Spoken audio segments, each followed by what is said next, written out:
Nós estamos falando das consequências do abandono. E as consequências do abandono também estão relacionadas ao desamparo.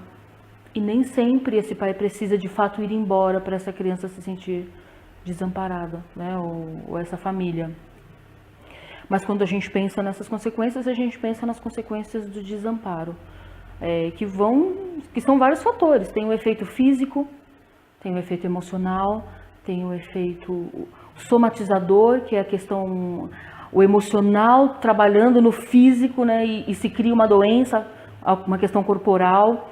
Então, são muitos fatores que podem influenciar.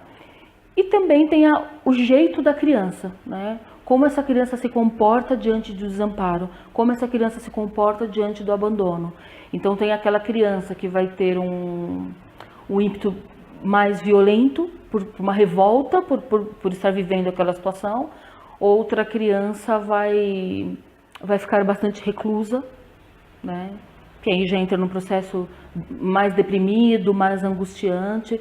Isso vai depender de como ela foi formada, quais são os conceitos religiosos, quais são os conceitos culturais, de onde essa criança partiu.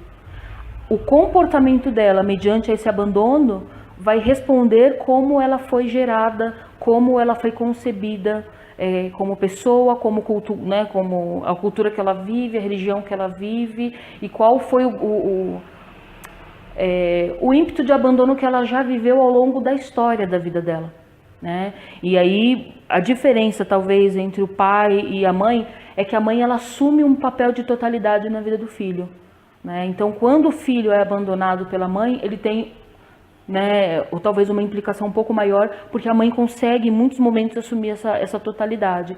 E o pai, ele tem um tempo maior para assumir essa totalidade, ele também tem essa condição, né? Mas quando tem a presença de uma mulher, a presença do feminino, ele muitas das vezes tem um certo retardo para assumir essas funções. E isso vai fazendo esse desamparo aumentar na vida dessa criança, né? Então, são algumas das consequências, mas elas são muito variadas quando a gente pensa no desamparo, né? Elas são muito variadas. O que eu poderia dizer também na questão pai são as referências masculinas, né? Que são consequências também muito aparentes. Quais as referências masculinas que ele tem? Então, aí a gente volta de novo para a história desse indivíduo. Ele pode ter outros homens e se basear na história desses outros homens para construir esse conceito masculino para a vida dele. Se ele não tem, ele pode ter um distanciamento desse conceito masculino. Ou ter raiva, ou ter medo, ou ter nojo, né?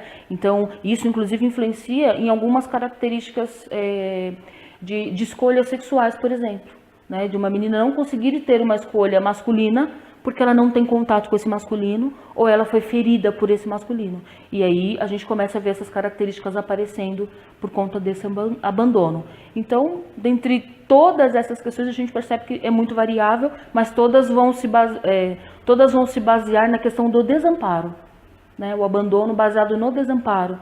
E aí o restante a gente vai perceber dependendo dessa história.